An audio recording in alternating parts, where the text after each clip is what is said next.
नमस्कार, रात के 9 बज चुके हैं और न्यूज 24 पर वक्त हो गया है नॉन स्टॉप एट 9 का। आपके साथ मैं हूं सऊद मोहम्मद खालिद।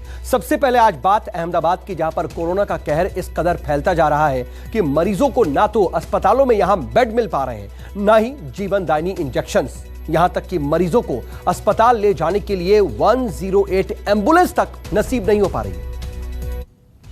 हवा से बात करते, मुस्कुराते, खिलखिलाते हुक्मरानों के चेहरे जमीन पर जिंदगी की जद्दोजहद कर रही जनता को चिढ़ाते नजर आ रहे हैं। गुजरात इन तस्वीरों में जितना गुलाबी लग रहा है, उतना ही स्याह है जमीन का सच। हर शख्स परेशान है, मुश्किल में अपनों की जान है। अस्पताल की दहलीज तक तो आ गए, लेकिन अंदर जगह नहीं बची है। बेड मिलना भगवान मिलने से भी ज्यादा मुश्किल है। चंद दिन पहले ही गुजरात के अहमदाबाद में डीआरडीओ और गुजरात यूनिवर्सिटी की कोशिशों से ये कोविड सेंटर बनकर तैयार हुआ था। खुद गृह मंत्री अमित शाह ने 900 बिस्तरों वाले इस धनवंतरी कोविड अस्पताल का उद्घाटन किया था, लेकिन कोरोना की दूसरी लहर का मुकाबला करने में यह अस्पताल भी पानी मांग रहा है। हर दूसरी सांस पहले से मुश्किल हो रही है, हर दूसरा पल पहले से बोझिल लग रहा है। यह अहमदाबाद का सिविल अस्पताल है, शहर का सबसे बड़ा अस्पताल है, पूरे गुजरात का भी सबसे बड़ा अस्पताल। परिसर में बने तमाम अस्पतालों में तकरीबन 2000 बेड है, लेकिन अस्पताल के बाहर मरीजों की हालत और एम्बुलेंस की लंबी कतार देखकर आप सहज ही यहाँ के हालात का अंदाजा लगा सकते हैं। आप सोच रहे होंगे कि एम्बुलेंस से जल्द ही मरीज को उतारकर अस्पताल में भर्ती करवा दिया जाएगा, लेकिन यहाँ तो एम्बुलेंस ही अस्पताल बना दिए गए, क्योंकि परिसर में किसी को एंट्री नहीं है, एक बेड भी खाली नहीं है। मैं इस समय अहमदाबाद की सबसे बड़े अस्पताल सिविल अस्पताल में मौजूद हूँ, जहाँ 2000 से भी ज़्यादा बेड का हॉस्पिटल है। वहाँ का ये दृश्य है। एम्बुलेंस आप देख रहे हैं गेट के बाहर खड़ी है और इसके अंदर मरीजों का इलाज चल रहा है। ठीक इसी तरह की लाइन, ये लाइन बहुत लंबी चलती है। मैं आपको अस्पताल के अंदर ले चलता हूँ दृश्य दिखाने के लिए कि यहाँ अंदर किस तरह के हालात हैं। आप ये देखिए, ये छोटी एम्बुलेंस है, इसके अंदर एक पेशेंट्स है जिनको ग्लूकोज चढ़ाया जा रहा है गाड़ी के अंदर ही। इसी तरह से आप देखते चलिए, आपको सिर्फ एम्बुलेंस और एम्बुलेंस के अंदर मौजूद मरीज़ दिखाई देंगे। ये हालात इसलिए है क्योंकि अस्पतालों में जगह नहीं है, बेड नहीं है, ऑक्सीजन वाले बेड नहीं है, वेंटिलेटर वाले बेड नहीं है, उनकी उपलब्धता नहीं है और इसीलिए इन मरीज़ों का इलाज एम्बुलेंस में ही किया जा रहा है। ये सिविल अस्पताल की जो 1200 बेड का अस्पताल कोविड हॉस्पिटल है, उसकी प्रीमाइसिस है, उसके प्रांगण में ये हाल है, जहां पर आपको दिखाई दे रहा है कि दूर दूर तक एम्बुलेंस की लाइनें लगी हुई हैं। 24 घंटे के लंबे इंतजार के बाद बड़ी मुश्किल से एम्बुलेंस का दर्शन होता है, लेकिन एम्बुलेंस मिलने भर से समस्या खत्म नहीं होती। अस्पताल आते ही मुसीबतों का एक नया दौर शुरू हो जाता है।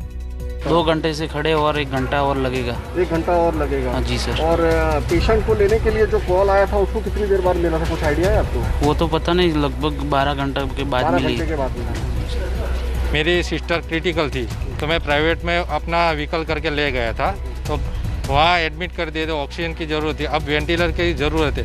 108 24 घंटे के बाद आई, फिर उन्होंने बोला कि नहीं, हम तो यहाँ से नहीं लेके जाएंगे, आपको हाउस से ही लेंगे, हम हमारा नियम है कि घर से ही लेंगे। तो आप वापस चल, तो हमने अरेंजमेंट प्राइवेट में किया।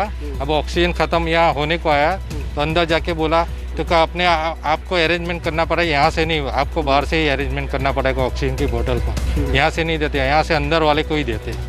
अभी कल की बात है, गुजरात हाईकोर्ट ने एक बार फिर से सरकार को फटकार लगाई। कहा आप कोरोना पीड़ितों को लेकर कुछ भी नहीं कर रहे हैं। तस्वीर जितनी गुलाबी दिखाई जा रही है, वो जमीन पर कहीं नहीं दिख रही।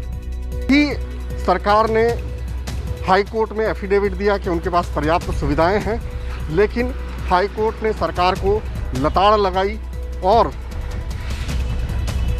साफ तौर पर कहा कि अदालत में जो तस्वीर पेश की जा रही है गुलाबी है और हकीकत, ज़मीनी हकीकत जो है वो कुछ और अलग है। क्योंकि तमाम जो अस्पताल हैं उसके बेड फुल हो चुके हैं, लोग अपनी एम्बुलेंस भी नहीं मिल रही है, लोग अपनी निजी कार के अंदर, आप देख रहे हैं प्राइवेट कार के अंदर लोग जो हैं यहाँ पर पेशेंट्स को रखकर ग्लूकोज चढ़ा रहे हैं।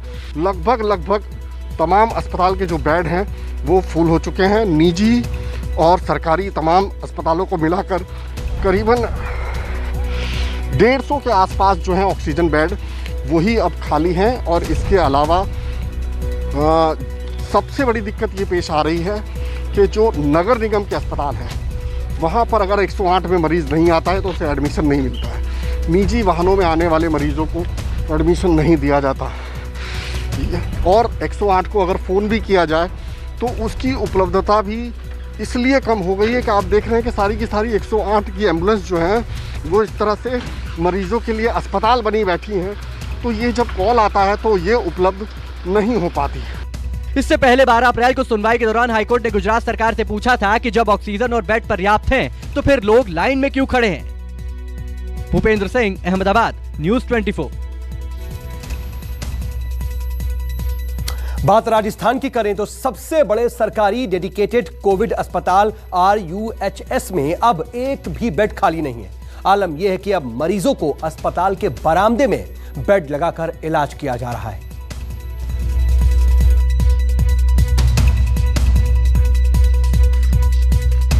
गली में बेड, बरामदे में बेड, आंगन में बेड, जहां खाली जगह दिखी वहीं लग गया बेड। तीमारदारों के बैठने के लिए कुर्सी नहीं, सांस चलती रहे इस आस में आदिम युग का पंखा हिलाते जा रहे हैं परिजन। कोरोना के कहर से अचानक लालटेन युग में लौट आई गुलाबी नगरी।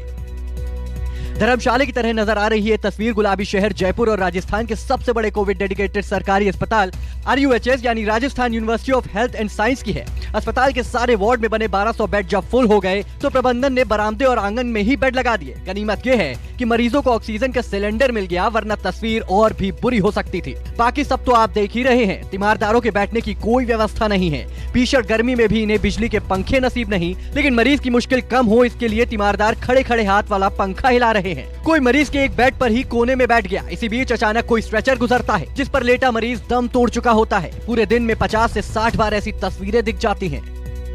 जयपुर का RUHS अस्पताल है। यहाँ पर एक तरफ जहाँ शव इस तरह से कोरोना संक्रमण के कारण मरने वाले लोगों के निकल रहे हैं, वहीं दूसरी ओर ये मरीज इलाज के लिए भर्ती है।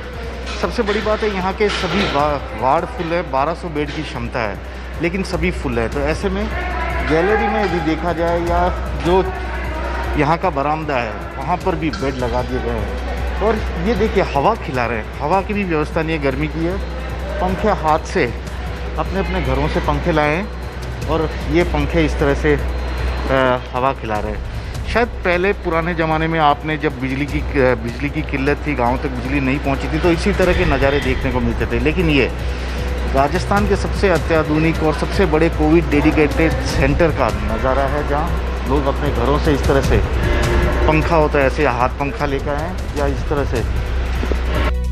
अभी तक इस अस्पताल में ऑक्सीजन या रेमडेसिविर इंजेक्शन की कमी से कोई सांस नहीं टूटी, लेकिन रोजाना मरने वालों का आंकड़ा 120 से ज्यादा हो गया है। अस्पताल भारी दबाव में है, लेकिन तीमारदारों के पास और कोई चारा भी नहीं है। तसल्ली इस बात की है कि कुछ तो हो रहा है।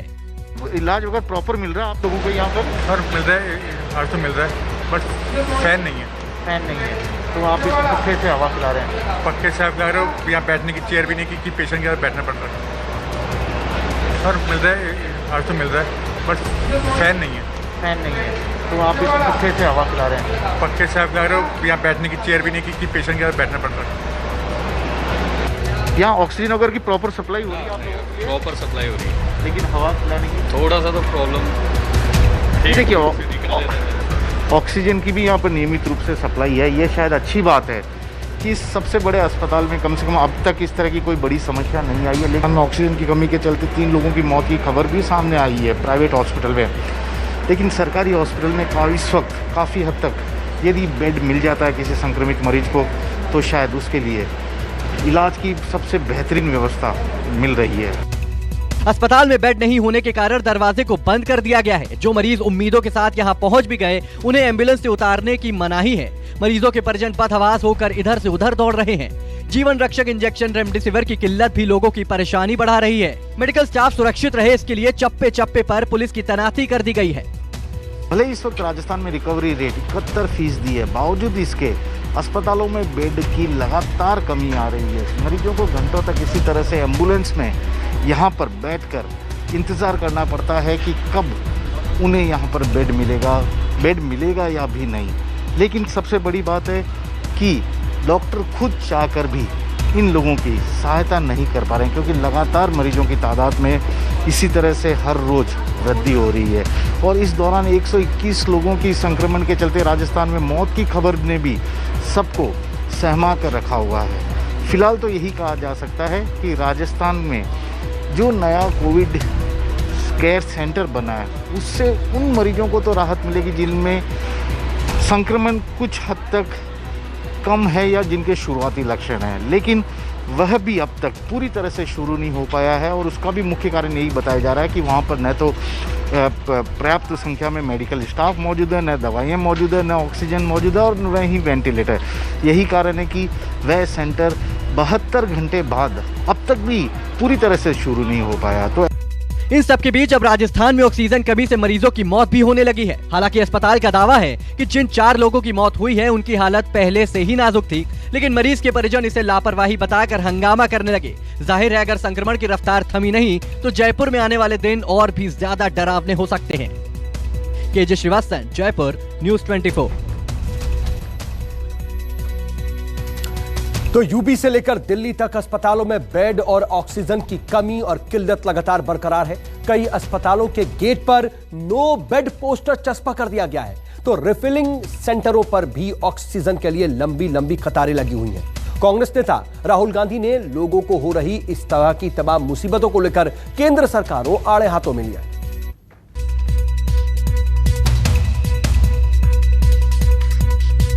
ऑक्सीजन के लिए लंबी लंबी लाइन है। पांव फटने से पहले ही लोग कतार में लग गए और चिलचिलाती धूप में अपनी बारी का इंतजार कर रहे हैं। लोगों में गुस्सा है, नाराजगी है, ये शिकायत भी कि सत्ता के गलियारों में जिनकी पहुंच है उनका काम तो मिनटों में होता है, बाकी लोग भगवान भरोसे हैं। और ये मेरी बाईं तरफ जो आप देख पा रहे हैं, दरअसल ये आरके ऑक्सीजन का गैस प्लांट है। सरकार की तरफ से ये कहा जा रहा है कि ऑक्सीजन की फिलहाल कोई किल्लत नहीं है, हर हॉस्पिटल में ऑक्सीजन की पर्याप्त मात्रा में उपलब्धता है, लेकिन जो तस्वीर है वो कुछ और ही बयां कर रही है। मेरे ठीक पीछे आप देखिए कि ये ऑक्सीजन सिलेंडर्स लेकर के तमाम सारे लोग हैं जो लंबी लंबी लाइनों में लगे हुए हैं, और जहां पर कैमरे के माध्यम से आपकी नजर जाएगी वहां पर आपको ये तमाम सारे लोग अपने ऑक्सीजन को रिफिल कराने के लिए यहाँ पर लाइन में लगे हुए नजर आएंगे। क्या बोल रहे हैं, कब से मिलेगी यहाँ पे ऑक्सीजन? बोले मिल जाएगी। अभी गाड़ियाँ आती है, बाहर से आती है, अंदर चली जाती है, लगती गाड़ियाँ फिर बाहर भर के चलिए। हम लोग लाइन में लगे हुए हैं बाहर से। आपको पर्सनल यूज के लिए चाहिए, आप किसी हॉस्पिटल से आए? हॉस्पिटल के लिए। हॉस्पिटल के लिए इसमें दिक्कत मेन ये नहीं है कि सिलेंडर ज्यादा है, दिक्कत एक बार में पहले 48 निकल रहा था, फिर उन्होंने 24 की नई मशीन बैठाई तो 72 ही तो निकल रहा है। 72 के लिए 30 मिनट, यानी 30 मिनट में सिर्फ 72 सिलेंडर निकल रहे हैं। लाइन अंदर भी, क्योंकि हॉस्पिटल के जो है उनको भी देना जरूरी है, इन लोगों को, हम लोगों को भी दे रहे हैं, तो 72 अगर आधा पौना घंटा में 72 सिलेंडर कितना ही निकाल ही देंगे ये लोग भी। उत्तर प्रदेश सरकार का दावा है कि सूबे में ना तो बेड की कमी है ना ही ऑक्सीजन की, लेकिन अगर राजधानी लखनऊ का हाल ऐसा है तो दूर दराज के जिलों की हालत आसानी से समझी जा सकती है। लेकिन सबका कहना यही है कि फिलहाल अभी ऑक्सीजन के लिए काफी लंबी वेटिंग है। कोई सुबह 3 बजे से लगा हुआ है, कोई सुबह से आया हुआ है, लेकिन अभी तक फिलहाल उसका ऑक्सीजन सिलेंडर रिफिल नहीं हो पाया है। इसके पीछे बड़ी वजह ये बताई जा रही है कि खपत बहुत ज्यादा है, लोगों की डिमांड बहुत ज्यादा है, लिहाजा उस तरह की सप्लाई यहाँ पर नहीं हो पा रही है। जो भीड़ में लगा हुआ है उसको नहीं दिया जा रहा है, और जिसको पावर मिला है, पीछे से बैक सपोर्ट मिल रहा है, उसको तत्काल कोऑपरेट किया जा रहा है। बंदा तड़प तड़प के यहाँ बंदा मर गया और बाद में छाती पीट पीट के वो चला गया, हाथ फैल जाता, मेन दरवाजे उसको भगा दिया गया, और जिसका फोन आया इज्जत के साथ में गाड़ी के साथ में उसको जी सर सैल्यूट माचू लेकर गया। अंधेर नगरी चौपट राजा। हॉस्पिटल वालों को 100 सिलेंडर ये दे रहे हैं हर 10-15 मिनट पे, तो यहाँ पर इतनी लंबी लाइन क्यों है? फिर हॉस्पिटल वाले एडमिट क्यों नहीं लेते हैं? सब ब्लैक कर रहे हैं, एक घंटे का 50-50 हज़ार रुपए ले रहे हैं प्राइवेट हॉस्पिटल वाले, फिर भी हॉस्पिटल वालों को एक गाड़ी भर भर के दे रहे हैं। हम लोगों को 2-3 लोगों के यहाँ मट्टी हो गए, सिलेंडर लेके भाग गए, चले गए। क्या करें, उन्हें गैस नहीं मिल रही तो क्या करें? सुबह कल शाम से लाइन में लगे। इस बीच बरेली के नवाबगंज के बीजेपी विधायक केसर सिंह गंगवार का कोरोना से निधन हो गया। गंगवार का इलाज नोएडा के यथार्थ हॉस्पिटल में चल रहा था, लेकिन आज अचानक उनकी सांसें थम गई। अब ये पत्र देखिए, सीएम योगी के नाम ये पत्र लिखने वाले और कोई नहीं, उन्हीं के सरकार के राज्य मंत्री पंडित सुनील भराला हैं। मंत्री महोदय ने अपने पत्र में लिखा है कि मेरठ में कोरोना से हालात बेकाबू हो रहे हैं और सरकारी दावे हवाई साबित हो रहे हैं। ऑक्सीजन और रेमडेसिविर दवा की भी भारी कमी है, लोगों का जान बचाना भी मुश्किल हो रहा है। लेकिन अपर मुख्य सचिव गृह अवनीश कुमार अवस्थी का कहना है कि प्रदेश में ऑक्सीजन की सप्लाई करने के लिए मुख्यमंत्री के निर्देशन में एक कंट्रोल रूम शुरू हो गया है, जो पूरे 24 घंटे काम करेगा। देश की ऑक्सीजन सप्लाई करने के लिए माननीय मुख्यमंत्री जी के निर्देश में होम कंट्रोल में ये जो है कंट्रोल रूम स्टार्ट किया गया है। इस कंट्रोल रूम में food and drug administration, transport department, medical department, medical educational department और गृह विभाग के और पुलिस के सभी वरिष्ठ लोग लगाए गए हैं। और डेली पूरे 24 घंटे यहाँ ये कंट्रोल रूम स्थापित हुआ है। इस कंट्रोल रूम से ऑक्सीजन की व्यवस्था प्रत्येक जनपद को की जा रही है और जनपद स्तर से हॉस्पिटल्स को और रीफिलर्स को ऑक्सीजन की व्यवस्था सुनिश्चित की जा रही है। इस बीच प्रियंका गांधी की तरफ से भेजा गया ऑक्सीजन टैंकर भी लखनऊ के मेदांता अस्पताल पहुंच गया। इस ऑक्सीजन टैंकर को छत्तीसगढ़ से लाया गया था। देश की राजधानी दिल्ली की भी हालत अच्छी नहीं है। द्वारका के आयुष्मान अस्पताल पर बकायदा बोर्ड चस्पा कर दिया गया है, जिसमें साफ लिखा है यहाँ ऑक्सीजन नहीं है, यहाँ बेड नहीं है। लगातार जिस तरीके की खबरें आ रही थी, ऑक्सीजन नहीं है, बेड नहीं है, और ये साफ देखा भी जा सकता है। इस गेट के बाहर और इस हॉस्पिटल के बाहर जो तस्वीर है वो बताती है कि जो राजधानी दिल्ली के अंदर हालात हैं, नो ऑक्सीजन नो बेड, यानी साफ है कि यहाँ ऑक्सीजन भी नहीं है, बेड भी नहीं है। जो तस्वीरें हैं दिल्ली के अलग अलग इलाकों से यही देखने को मिल रही है। इससे पहले आपने देखी ऑक्सीजन की सप्लाई किस तरीके से बाधित थी, लगातार कोशिशें की सरकार ने, ऑक्सीजन मिलने लगा। लेकिन ये एक ऐसा अस्पताल है जहाँ अभी तक ऑक्सीजन नहीं है, बेड भी नहीं है। अब हालात को समझ सकते हैं कि राजधानी दिल्ली में कैसे हालात होंगे कि जिस तरीके से लगातार कोरोना के बढ़ते मामले हैं और मामलों में लगातार जो तस्वीरें सामने आ रही है, एक तरह से कहा जा सकता है कि देश की राजधानी दिल्ली में एक अलग ही तस्वीर देखने को मिल रही है। द्वारका के वेंकटेश्वर अस्पताल की हालत भी जुदा नहीं है, यहाँ एक भी बेड खाली नहीं है। अब हम पहुंचे हैं वेंकटेश्वरा हॉस्पिटल जो द्वारका में ही है। ये कोविड हॉस्पिटल है। यहाँ की तस्वीर ये कहती है कि यहाँ पे पहले ऑक्सीजन की जिस तरीके की तस्वीरें देखने को मिल रही थी, ऑक्सीजन नहीं है और बेड अभी भी नहीं है। यानी ज़्यादातर अस्पतालों को जहाँ कॉल किया जा रहा है या जहाँ पूछा जा रहा है कि वहाँ पर बेड नहीं है। ऑक्सीजन ज़रूर मिल सकती है लेकिन बेड नहीं है, क्योंकि ऑक्सीजन का जिस तरीके से चला आ रहा था, छोटे जो नर्सिंग होम हो या बड़े अस्पताल हो, ऑक्सीजन की समस्या देखी जा रही थी। लेकिन अभी फ़िलहाल जिस तरीके की तस्वीर है, ये ज़रूर कहा जा सकता है कि अगर कोई बीमार है, कोविड पेशेंट है, नॉन कोविड पेशेंट है, उसको बेड मिलना बेहद मुश्किल होगा, क्योंकि अस्पताल पूरी तरीके से भरे जा चुके हैं। क्योंकि जो हालात हैं, जिस तरीके से आंकड़े बढ़ रहे हैं, मरीज सामने आ रहे हैं, उनको बेड लेने में सबसे ज़्यादा दिक्कत आ रही है। द्वारका के आकाश अस्पताल में ना तो बेड है, ना ही पर्याप्त ऑक्सीजन। ऐसे में लोग जाएं तो जाएं कहां? अब हम पहुंचे हैं आकाश हॉस्पिटल द्वारका में। यहाँ की स्थिति भी यही है, यहाँ बेड नहीं है, ऑक्सीजन की भी किल्लत है। हालांकि जिस तरीके से साफ हुआ है कि ऑक्सीजन आ रही है, लेकिन कहीं ना कहीं वो भी ख़त्म होने के कगार पर है, फिर उसकी ज़रूरत पड़ेगी। यानी स्वाभाविक है, हर अस्पताल की जो रूटीन जो क्राइसिस है वो ऑक्सीजन है। लेकिन बेड जिस तरीके की बात की जा रही थी, ये आकाश हॉस्पिटल में कोविड नॉन कोविड दोनों है। और ऐसे में जो आप तस्वीर देख रहे हैं, अस्पताल के ठीक बाहर गाड़ियों की भी लंबी कतारें हैं, एम्बुलेंस है, लोग आ रहे हैं जा रहे हैं। जिस तरीके से स्थिति दिखती है वो साफ है कि कहीं ना कहीं परेशानी आम जन को सबसे ज़्यादा उठानी पड़ रही है, ख़ासकर जब वो अस्पतालों के चक्कर काट रहे हैं, क्योंकि अस्पताल में बेड नहीं है, क्योंकि ऑक्सीजन का हवाला दिया जा रहा है। नमस्कार, मैं हूं मानक गुप्ता। अगर आपको हमारा ये वीडियो पसंद आया हो तो इसे लाइक और शेयर जरूर करें, और हाँ, हमें सब्सक्राइब और फॉलो करना ना भूलें, ताकि आप देश और दुनिया की कोई खबर मिस ना करें। चाहे कोई ब्रेकिंग न्यूज हो या कोरोना वायरस से जुड़ी कोई भी अपडेट, पॉलिटिक्स हो या आपकी जेब से जुड़ी कोई खबर, इलेक्शन की कोई न्यूज हो, कोई कंट्रोवर्सी हो या फिर कोई वायरल वीडियो, सब कुछ मिलेगा न्यूज़ 24 पर। तो जुड़े रहिए हमारे साथ और देखते रहिए न्यूज़ 24।